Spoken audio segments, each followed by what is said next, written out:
Madam నమస్తే madam. ఆయనకి గుండెపోటు వచ్చిన దగ్గర నుంచి కూడా మీరు దగ్గరుండి హాస్పిటల్లో ఈరోజు ఈ క్షణం వరకు ఉన్నారు. అసలు ఆయనతో మీకు ఎలాంటి అనుబంధం ఉండేది? పెద్ది సుదర్శన్ రెడ్డి అంటే నీతి నిజాయితీకి మారుపేరుగా చెప్తారు. మీతో అనుబంధం ఎలా ఉండేది? ఒక్క మాటలో ఏం చెప్తారు? ఇవాళ పెద్ది సుదర్శన్ రెడ్డిని కోల్పోయి చనిపోయి ఆయన ఈ అంతిమయాత్రలో ఇలా పాల్గొనడం అనేది చాలా దురదృష్టం, బాధాకరం. ఇది అందరి మనసును కలిచివేసింది. ప్రత్యేకంగా నాకు వ్యక్తిగతంగా పార్టీలో ఆ రోజు నేను ఎమ్మెల్యేగా ఉంటే నన్ను టీఆర్ఎస్లోకి ఆహ్వానించి హైదరాబాద్ తర్వాత వరంగల్ ఉద్యమానికి ఒక దిక్సూచిగా ఉన్న క్రమంలో మొత్తం ఉద్యమాన్ని కేసీఆర్ కుడి భుజం లాగా ఆయన భుజస్కంధాల మీద వేసుకొని పోరాటం చూసిన తీరు కానీ ఆయన పార్టీలో ఆయనకున్న గౌరవం, గుర్తింపు, నిజంగా ఆయన ఇంకా ఎంతో భవిష్యత్తు ఉన్న నాయకుడు. ఆ రోజు ఉద్యమంలో కీలక పాత్ర పోషించిండు. తెలంగాణ పునర్నిర్మాణంలో పెద్ద పాత్ర పోషించిండు. ఈరోజు ఈ నియోజకవర్గానికి ఆయనకు అవకాశం వస్తే ఎంతో గొప్పగా 70 ఏళ్లలో జరగని అభివృద్ధి ఆయన నాయకత్వంలో జరిగింది. ఇవాళ తిరిగి ఎంతో భవిష్యత్తు ఉన్న నాయకుడు ఈ విధంగా చనిపోవడం చాలా దురదృష్టకరం, బాధాకరం.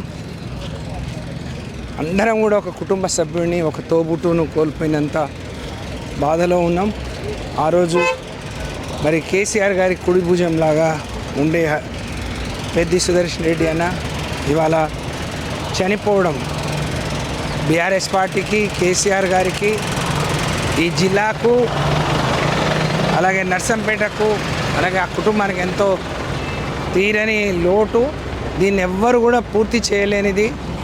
ఆ భగవంతుడిని ప్రార్థిస్తూ ఉన్నాం. పుట్టుకతో పోరాటం చేసిన నాయకుడు ఇవాళ ఈ విధంగా 5 రోజులు మరి పోరాటం చేసి కేసీఆర్ గారు అత్యున్నతమైన వైద్యం అందించినా ఆయనను కాపాడుకోలేకపోయినాం. ఎందుకో భగవంతుడు చిన్నచూపు చూసిండు. కానీ ఇప్పటికైనా ఆయన ఆత్మ శాంతి చేకూరే విధంగా ఆ భగవంతుడు ఆశీస్సులు ఇవ్వాలని, ఆ కుటుంబం కోలుకొని నిలబడే విధంగా ధైర్యాన్ని ఇవ్వాలని ప్రార్థిస్తూ ఉన్నాను. మొన్న రథోత్సవం జరిగింది వరంగల్. అప్పుడు ఏదైతే ఉద్యమ కాలంలో ఫ్లెక్సీలో ఒకప్పుడు చేతి రాతతో రాసినటువంటి ఫ్లెక్సీని కూడా ఆయన గుర్తుగా కేసీఆర్ గారికి ఇవ్వడం జరిగింది. కొన్నేళ్లుగా ఆయన దాచుకున్నటువంటి తీపి జ్ఞాపకం అది ఇక చివరిసారిగా ఆయన చూపించారనుకోవాలా? అది ఒక తీపి గుర్తుగా ఉండిపోతుందా మీకు? నిజంగా చాలా బాధాకరం అమ్మా. ఆయనకు కేసీఆర్తో మా అందరికంటే ఎక్కువ అనుబంధం.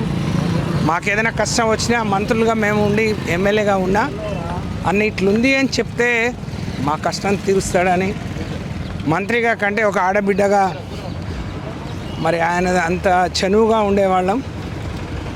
నిజంగా కేసీఆర్ గారు అందుకనే ఆయన చేతులు జోడించి డాక్టర్లా వేడుకున్న తీరు పక్క నుండి చూసిన మరి గుండెలు తరుక్కుపోయినాయి.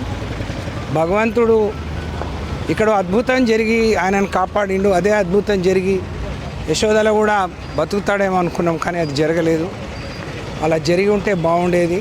కానీ మనం అందరం అనుకున్నది ఒకటి, భగవంతుడు తలిచింది ఒకటి. కాబట్టి నిజంగా బాధ అనిపిస్తుంది. ఇది మనం చూసింది కొన్ని, కానీ చూడని అనేక మరి అనుబంధాలు కేసీఆర్ గారితో వారికి ఉంటాయి. కాబట్టి ఇది మా అందరికీ కూడా ఒక దురదృష్టకరమైన రోజు అని చెప్పొచ్చు. అంటే చివరిగా మీరు పెద్ది సుదర్శన్ రెడ్డి గారితో మాట్లాడిన మాట ఏమన్నా గుర్తుందా అమ్మా మీకు? మొన్ననే కేటీఆర్ గారు వరంగల్ వచ్చిన రోజు మేమందరం కలిసి మాట్లాడాం. అంతకుముందు 2 రోజులు కేటీఆర్ గారి దగ్గర మాట్లాడాం. కేటీఆర్ గారి ప్రోగ్రాంకి వచ్చినప్పుడు మధ్యలోనే వెళ్ళిపోతుంటే, అన్న ఎందుకు వెళ్ళిపోతున్నారు అంటే, లేదమ్మా కొంచెం అనీజీగా ఉంది అని చెప్పాడు. మాకే కష్టం వచ్చినా చెప్పుకునేవాళ్ళం. అంటే 2-3 రోజులకు ఒకసారి కలిసి మాట్లాడుకునే ఇది ఉండే. కానీ ఒక కుటుంబంలో ఒక వ్యక్తిని కోల్పోయినంత బాధ, ఇబ్బంది ఉంది. ఇదందరం కూడా ఇప్పుడిప్పుడే కోలుకోలేని ఇది. సో ఇది చాలా దురదృష్టకరం. నిజంగా ఇట్లా జరుగుతుంది అనుకోలేదు. ఎక్కడో అక్కడ భగవంతుడు ఆయనను వదిలేస్తాడేమో అనుకున్నాం, కానీ మంచి వాళ్ళకే ఎప్పుడు ఇలాంటి పరిస్థితి వస్తుంది కాబట్టి ఆయనను తీసుకుపోయిండని భావిస్తూ ఉన్నాం. రాజకీయాలకు అతీతంగా నీతి నిజాయితీకి మారుపేరుగా చెప్తూ ఉంటారు, ముక్కుసూటిగా మాట్లాడతారు, ఏది ఉన్నా కానీ చాలా నిక్కచ్చిగా ఉంటారు, ప్రతి ఒక్క కార్యకర్తకి అండగా నిలిచే వాళ్ళు అన్నారు. ఆయన గురించి ఒక్క మాటలో చెప్పాల్సి వస్తే ఏం చెప్తారమ్మా మీరు? ఒక పోరాట యోధుడు. తెలంగాణ ఉద్యమం కోసం కావచ్చు, ఈ ప్రాంత ప్రజల అవసరాల కోసం పోరాడిన చిన్న కుటుంబంలో, చిన్న రైతు కుటుంబంలో పుట్టి పెరిగిన, దేనికి తల వంచకుండా, ఒకప్పుడు పార్టీని రద్దు చేస్తామంటే కూడా లేదు లేదు ఈ పార్టీ ఉండాలి, ఈ పార్టీ ఈ ప్రాంత ప్రజలకు రక్షణ కవచం లాగా ఉంటుందని చెప్పి మెప్పించిన వాడు. కాబట్టి ఆయన పోరాట పటిమ, ఆయన పనితీరు, ఆయన ప్రజల గురించి ప్రజలకు మేలు చేయాలని ఆలోచించే తీరు ఆయన నుంచి ఎన్నో నేర్చుకున్నాం. అవన్నీ కూడా ఆయన ఆశయాలు కొనసాగించడానికి మేమందరం కూడా కట్టుబడి ఉంటాం, దాన్ని కొనసాగిస్తామని చెప్పి తెలియజేస్తూ ఉన్నాను. చూడొచ్చు, ప్రతి ఒక్కరు కన్నీటి పర్యంతం అవుతున్నారు. చాలా అనుబంధంగా, అంటే ఒక తోడబుట్టు లాగా చూసేవాళ్ళు. మంత్రి అయినప్పటికి కూడా సత్యవతి రాథోడ్ గారు అక్కడ ఆయన ఎమ్మెల్యేగా ఉన్నప్పటికీ కూడా ఎంతో మాకు తీరలేని సమస్యలు కూడా ఆయన ద్వారా తీర్చేది. కేసీఆర్ గారికి చాలా దగ్గరగా ఉండేది. ఆయనతో తీరని లోటు ఆయన లేననేది నాకే కాదు, పార్టీకే కాదు, ప్రతి ఒక్కరికి కూడా అది తీరని లోటు. పెద్ది సుదర్శన్ రెడ్డి అంటేనే నీతి నిజాయితీకి మారుపేరుగా, ముక్కుసూటిగా మాట్లాడేటువంటి వ్యక్తి.